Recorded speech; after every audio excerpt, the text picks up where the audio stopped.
हसद के कॉरिडोर में अचानक एक खौफनाक चेतावनी गूंजी। चुनाव से पहले तुम्हें दफना दिया जाएगा। यह धमकी इतनी भयानक थी कि हर किसी की रूह कांप उठी। लेकिन उस चेतावनी के तुरंत बाद जो हुआ, उसने पूरी राजनीतिक जंग को और भी भड़का दिया।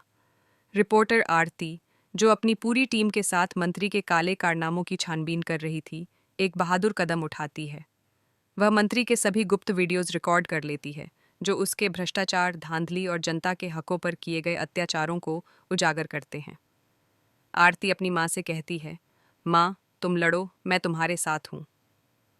उसका इरादा स्पष्ट था कि कल ये सारे वीडियो न्यूज़ में दिखाए जाएंगे और मंत्री के सभी राज खुलेंगे। मंत्री का धर्मराज आहूजा भी अब समझ चुका है कि अंजलि कोई साधारण लड़की नहीं है। वह सिर्फ भाषण देने वाली नहीं है। उसकी आवाज़ में जो दृढ़ता और हिम्मत है, वह किसी भी सामान्य व्यक्ति में नहीं देखी जा सकती। मंत्री कहता है, अंजलि बोल रही है कि वह बस्ती में पानी लाएगी, तो वह ज़रूर लाएगी। प्रकाश कहता है, नहीं सर, यह सिर्फ भाषण है। लेकिन मंत्री की नज़रें बता रही थीं कि यह लड़की साधारण नहीं, बल्कि असाधारण है। यह लड़की कुछ भी कर सकती है, वह सोचता है। और सच में अंजलि वही करने निकल पड़ती है। बस्ती में पानी की आपूर्ति रुक चुकी थी और लोगों की परेशानियों का कोई अंत नज़र नहीं आ रहा था। अंजलि अपने साहस और जुनून के साथ पानी के टैंकर वाले के पास जाती है। लेकिन वहाँ भी सिर्फ व्यवसाय और लालच का माहौल है। पानी बेचने वाला ठंडी आवाज़ में कहता है, पानी खरीदिए। अंजलि जवाब देती है, हमारे पास पैसे नहीं हैं, और अगर होते भी तो हम पैसे देकर पानी नहीं खरीदेंगे। ये हमारा हक है। पानी बेचने वाला अड़ा रहता है, पानी चाहिए तो 5,000 रुपये दीजिए। अंजलि 5,000 सुनते ही उसे जोरदार थप्पड़ मारती है। जब वह आदमी उसके ऊपर हाथ उठाता है, तब वेद राजवंशी उसे बचाता है। अंजलि पानी लेकर बस्ती में वापस आती है।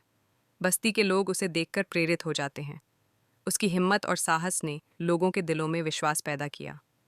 धीरे धीरे बस्ती के लोगों के वोट सीधे मंत्री के हाथों से निकलकर अंजलि के समर्थन में आ जाते हैं।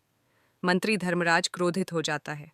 वह सोचता है कि यह कोई अदालत या कोर्ट नहीं है, बल्कि राजनीति की जंग है, और यहाँ भावनाएं और हिम्मत किसी से छुपी नहीं रहती। इस बीच गणेश अवस्थी के बारे में अस्पताल से कोई खबर नहीं आती। अंजलि, राघव, वेद और पद्मा सभी अस्पताल पहुंचते हैं, यह सोचते हुए कि शायद उन्हें कोई झटका लगे। लेकिन वहां साधिका और वैभव एक चौंकाने वाला सच बताते हैं। हमने ही कहा था कि गणेश के बारे में आपको कुछ न बताया जाए, वे कहते हैं। और फिर एक और बड़ा झटका अंजलि के लिए। वह अब अपने पिता को नहीं, बल्कि रानी मौजूमदार के पिता को देखने जा रही है। यह खबर अंजलि के लिए सदमे से कम नहीं थी।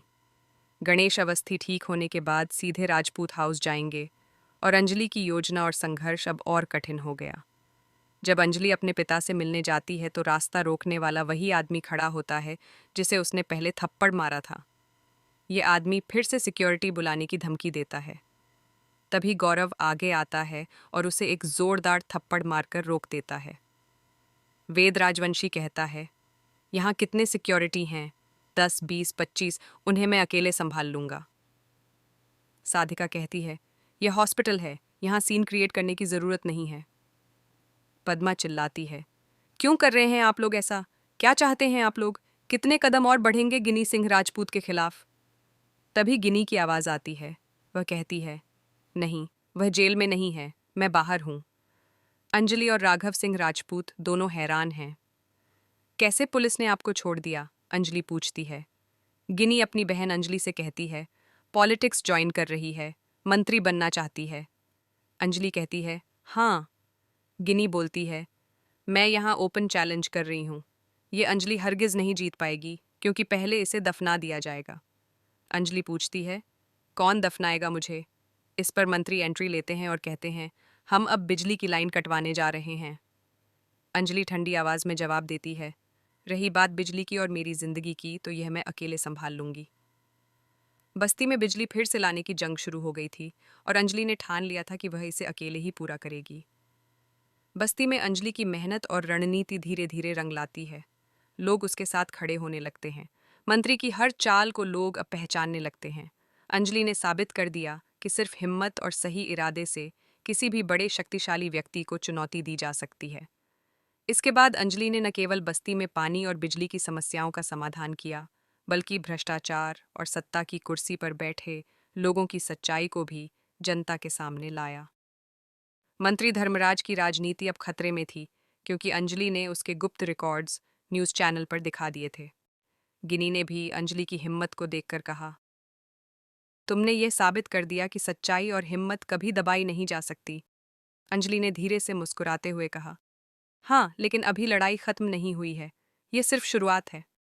अंजलि की कहानी सिर्फ एक राजनीतिक जंग नहीं थी।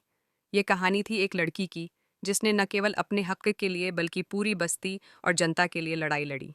ये कहानी थी हिम्मत, साहस और न्याय की। और जब जनता ने उसकी हिम्मत देखी, तो मंत्री के खेल धड़ाम हो गए।